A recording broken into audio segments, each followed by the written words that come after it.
It'd be a shame. He survived for many years in that Can't location. get rid of him. It's like a cop on his last day before retirement, you know. Can't get shot. So here we are in the temple level, and the colors have shifted from scary blue, green to warm, inviting color gold. And originally it wasn't like that. Originally it was also blue, because originally this was part of that same level that we were previously in.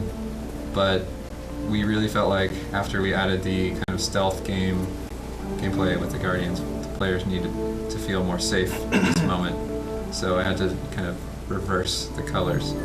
So initially this level, we didn't have this sort of energy field or rising water in this level, and it was just platforming all the way up to the top, and it was super brutal because if you missed one jump, you'd fall all the way to the bottom and have to start over completely. And that was totally against the kind of mood that we wanted to You did build a fail-safe into that at one point, where one of the little fish would take you back up, and that was even worse, because then it took all sort of tension or anything out of it. Like, so we kind of have this happy balance here where there still is some amount of tension in platforming, but you do have the safety net below you. that's also just really beautiful. Like and it was fun musically too, because then I could kind of alter the music, whether you're above or below the kind of water, energy, soul juice. Right, whatever you want to think of it as. I always got freaked out when the designers would talk about, oh, this is the water's rising. It's like, oh, good, does that mean we need a water shader now? But again, Matt figured out a way. Absolutely, the surface of that is completely fake. It actually uses particles from flour. Yeah, we should demonstrate that. If you remember, there's water in flour. This, as a side note, a lot of the interviews and stuff I've done, people have asked me what's my favorite area of the game, because for most people, I think it's probably the ending. But I think this area, this level for me is because it has this like very sort of like temple spiritual kind of feel to me. That's just really, I really think it's awesome, and it's such a different. It's like so much a part of everything that you've come from, but yet it really stands apart for me. Maybe because it's like the mechanic of it being vertical is novel from the whole rest of the game and things like that. But just to me, this is always just a very like emotional space, just even how it's designed. It's interesting because it's sort of this temple area now, but originally it was not a temple at all. No, not at all. It was a giant rocket ship. It was the sci-fi version of Journey. The center, which will never see the light of day. The center tower pillar here was actually, at one point, very early on in the project, considered to be a spaceship. Not to make you feel bad or anything, but as I recall, there was some concept drawing that referred to this as a fuel depot. Yes, the concept changed for the better.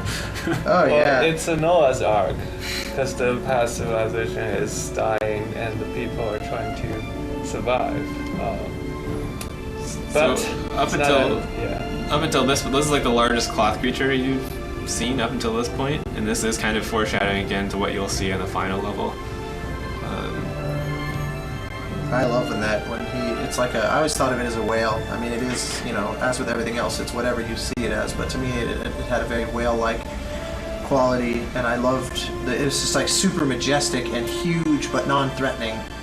And there's that solo cello that Tina plays when it first comes out, that the full strings and the orchestra in Macedonia layer on when you jump on his back, and it's just, to me that's a magic moment.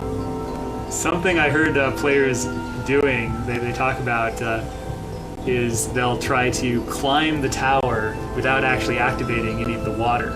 And if you have a really cooperative companion, you can do that. And apparently, if you can make it all the way to the little hole that guy comes out of, he's actually just sitting there, kind of living in his house, swimming around. Yeah. People really appreciated that. You can actually do that solo if you have the white outfit. I have never done it. I can't believe there's anything that I haven't done. I'm amazed. I'm hearing this for the first time. Leave it to players to try to do that, though, especially two players in a non-verbal communication agreement. That's really incredible. But sometimes one of them will have tried to get as little cloth as possible too, but you can still even. Who would have thought that? Like that. There's the hardcore gamer appeal in Journey. Play Journey in the hardcore. Yeah. Wow. So this area here, if you'll notice, is kind of Mirroring the first level. Yeah, mirrors the first area, and the first area of the game is like a ruined version of one of these temples. Sort of just sticking out, just the top of it, above the sand. Everything else has been filled in. So this particular sequence was really the first one that was brought to a finished state.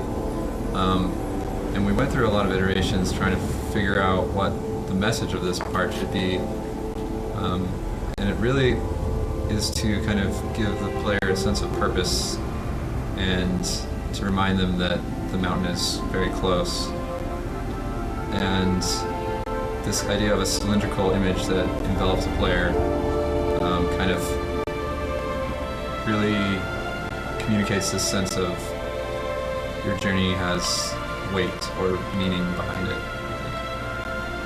It's funny that this went, like, visually and in terms of kind of the substance of what you're seeing, went through so many iterations, and yet I think the music didn't change at all. I wrote essentially one version. I made a few revisions when the length of it changed, and I kind of did that sort of thing, but the sort of emotion of, because to me it was always, as soon as you reveal the mountain, in all the various iterations that this went through, it always culminated in some reveal of the mountain.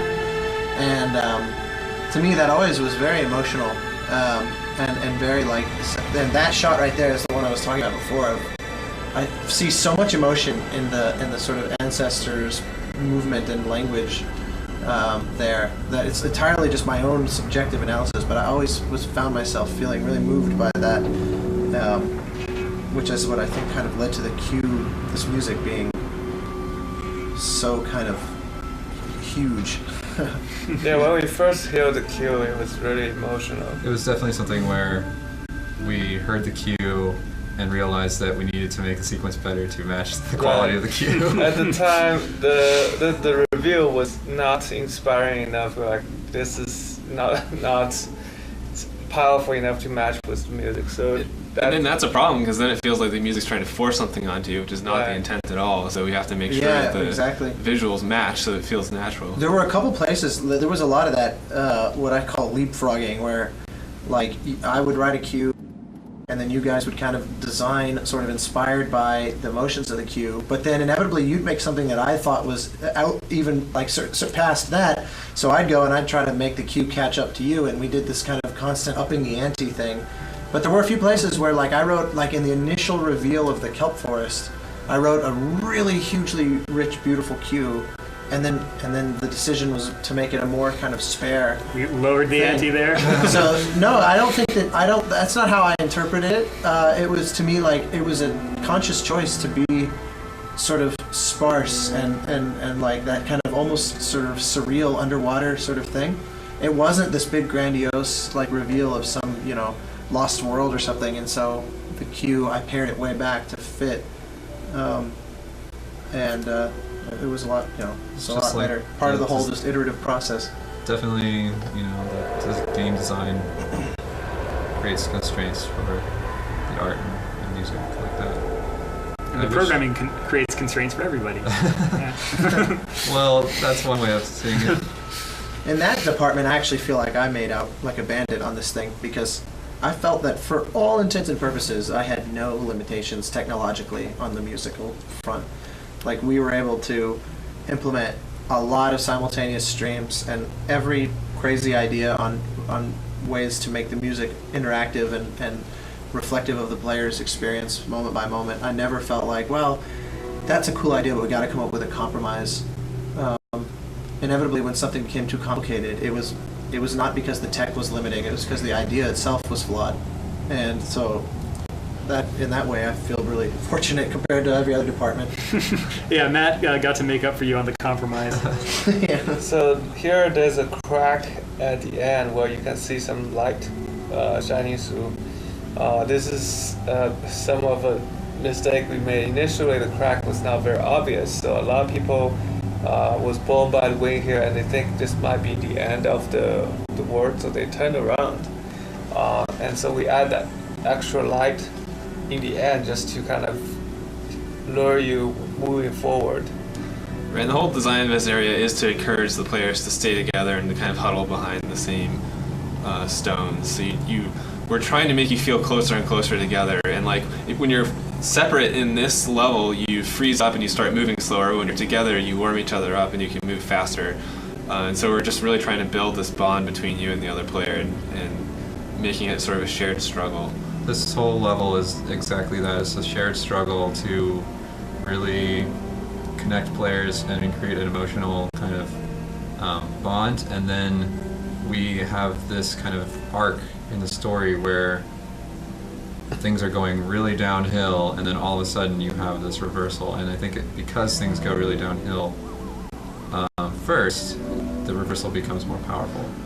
We do a lot of little stuff too, like when you're touching the other person, there's this sort of warm light that gets created between both of you, and lots of little signals that, hey, it's more cozy and nice to be with the other person than to be by myself.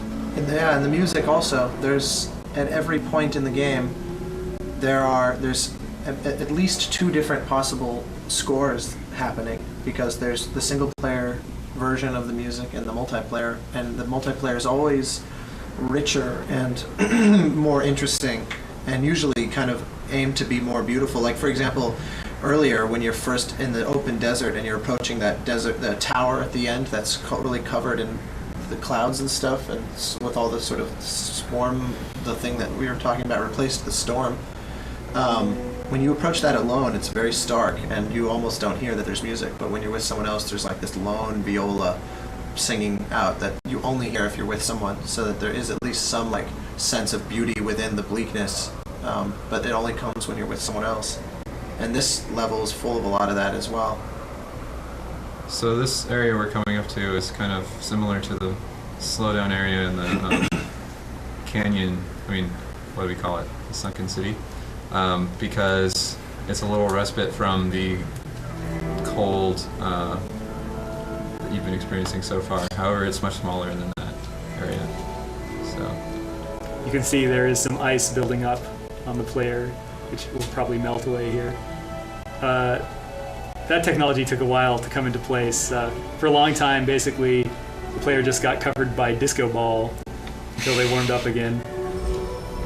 Yeah, we had to do a lot of work in this level to really make it feel cold, like you were literally freezing up as you progress. I think Steve Johnson added a lot in that department as well. Oh, like yeah, the sound design. The sound design of your like crinkling ice particles Sounds so overtaking you. cool. Actually, I want to just share Steve's story about how he actually made these freezing sounds. Actually, Matt, if you can just show us like the melting cloth, then the player will hear that you mean on sound. this? Right. Yeah, you should be hearing it. It sounds very convincing that things are freezing up. And the way he did it is he had old jeans, and he basically put them in the water and then put it in the fridge. And so it's a frozen old jeans, and then he started to just kind of push it, making crunching sounds. I never heard that. That's awesome. Right, and the other story is even cooler. It's just the footstep sound of walking in the snow. As you can see, the player sometimes struggle. Like this moment, it's like really struggling walking in the snow versus like moving relatively fast in the snow. So there's a various level of struggling, and so the 3 footstep sound in the snow is actually made by these chips inside the Sony office. They have various, Like Fritos and stuff? Fritos, Lay's, and what's the other one? Doritos. Is this all different? Yeah, Doritos. And so I think Which one is the most struggle? Dorito is the struggle. So basically, he grabbed a lot of these chips and then he just grind them into just dust, and then kind of just put the microphone into the chips, just creating these sounds.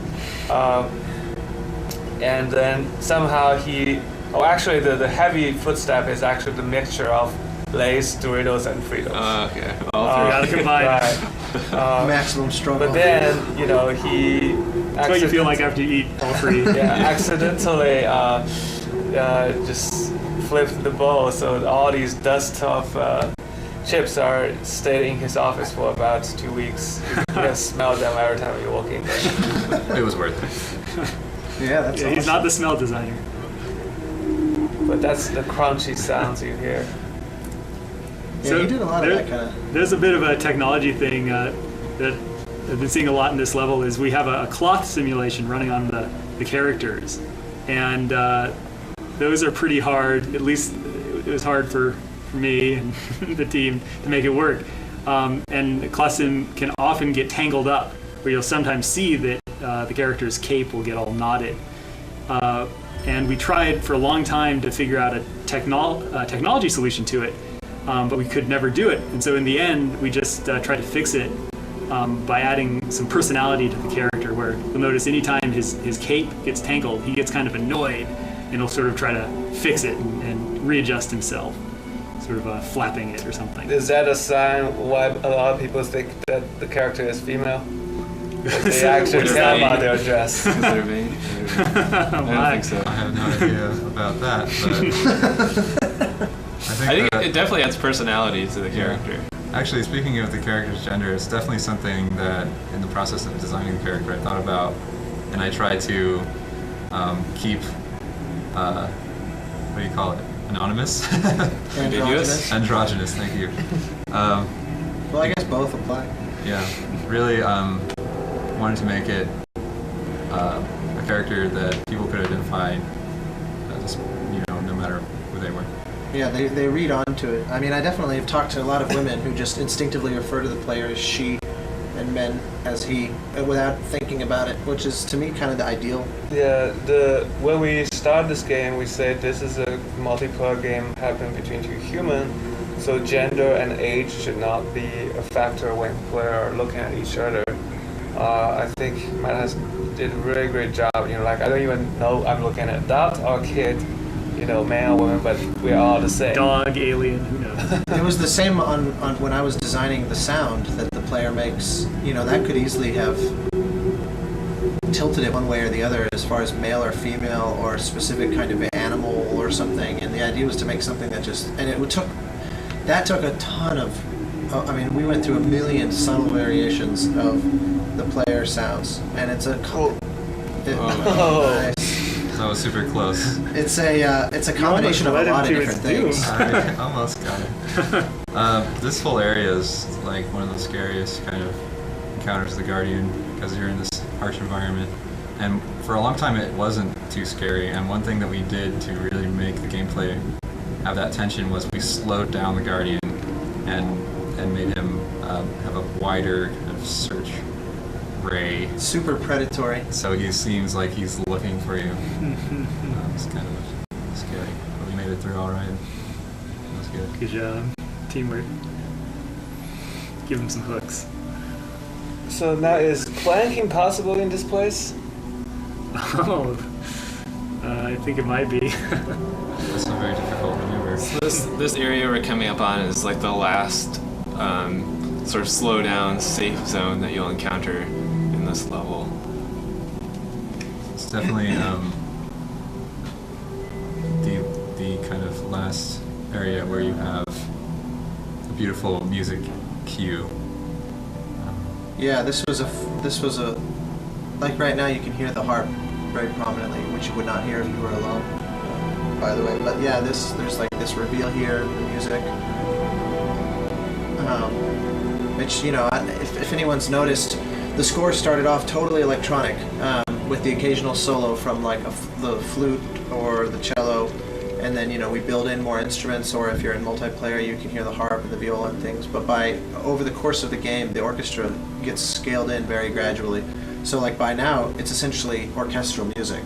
There's still electronics in there, but it's what you're hearing is a big rich string section, seem to remember Ted, music editor, saying this was his favorite cue in the game, which I thought was interesting. Emotionally, I totally get that, because yeah, it's your last sort of bastion of safety before it just beats down on you for the next 10 minutes. And I love the design of it, because it's beautiful, but it's like it's a bunch of sort of frozen. Like, to me, it has a very graveyard quality, and so it's sort of beautiful in that emotionally complex way. Yeah, we're also trying to show you the connections between the cloth creature, the whale, and the stone serpent. In fact, it's like half stone serpent, half cloth, frozen in the wind. That's something that not a lot of players even notice, really. It's very subtle. Super virtuoso Tina Guo cello solo here. So here, this is this is like the last big architectural element that you walk across in Journey, and it's really quite a heavy piece of geometry. But what was really funny was, I don't know, Nick, you want to tell the story? So for a long time, the frame rate here was really terrible, until one day we discovered there's actually 2 of these meshes on top of each other, 2 of these giant fortress meshes.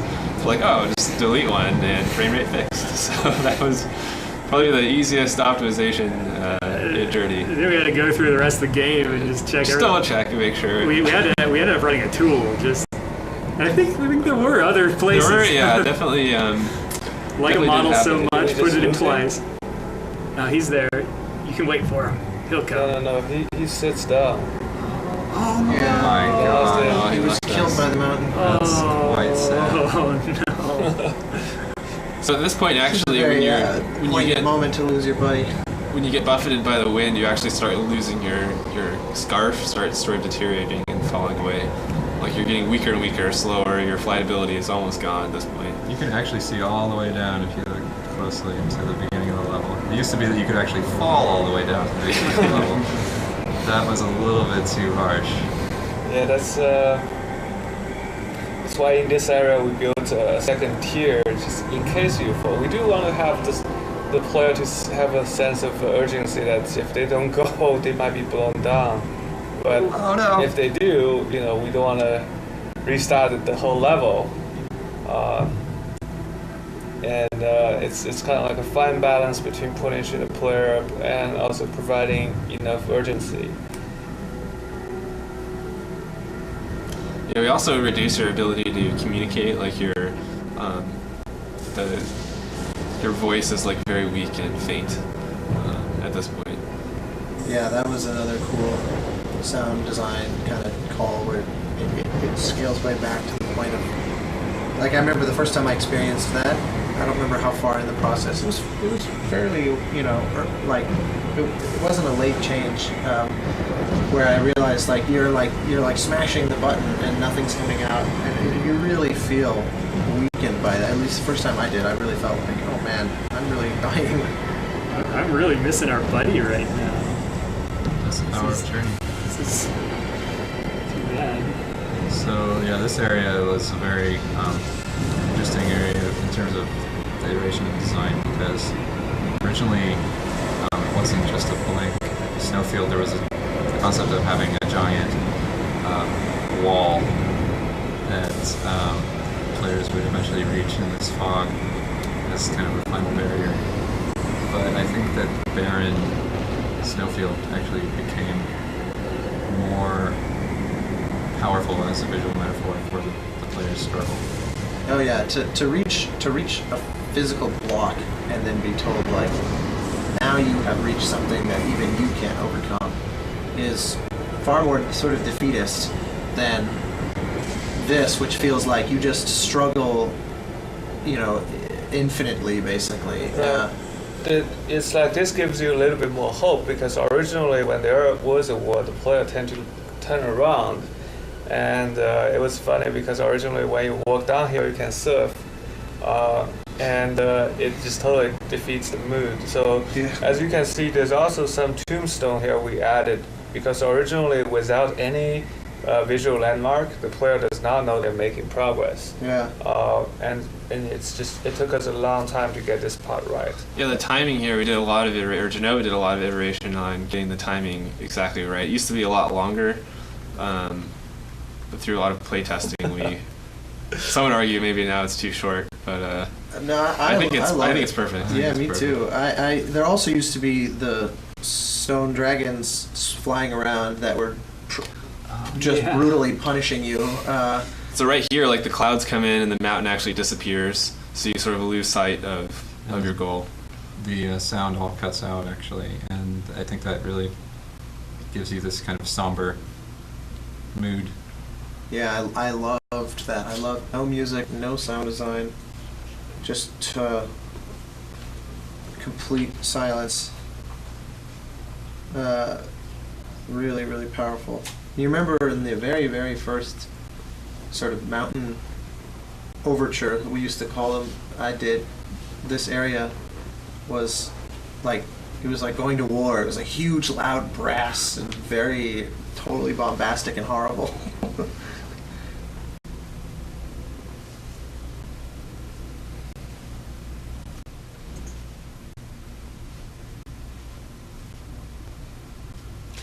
Actually, during one of the playtests, the game actually gets stuck during the white screen. Yeah. Actually, That was my college roommate. Yes. He was visiting LA, and he was, he's a big gamer and wanted to know about Journey. And so I said, you should come actually be a playtester because he's a very sharp guy, and I thought he might have interesting ideas. And the game crashed on the white screen, and he just sat there for like 10 minutes, thinking the game had ended on purpose this way. And he had this very kind of emotional experience as a result.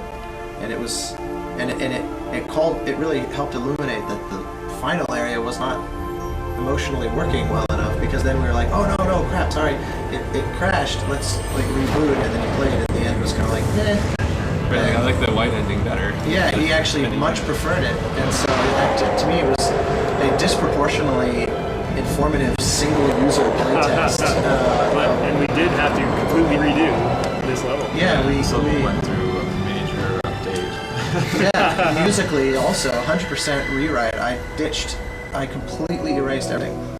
So initially, the gameplay in this area was much more forced. Like you're kind of on a rail, essentially, flying through this area, and you didn't have a lot of freedom. But it totally defeated the point of this level, which was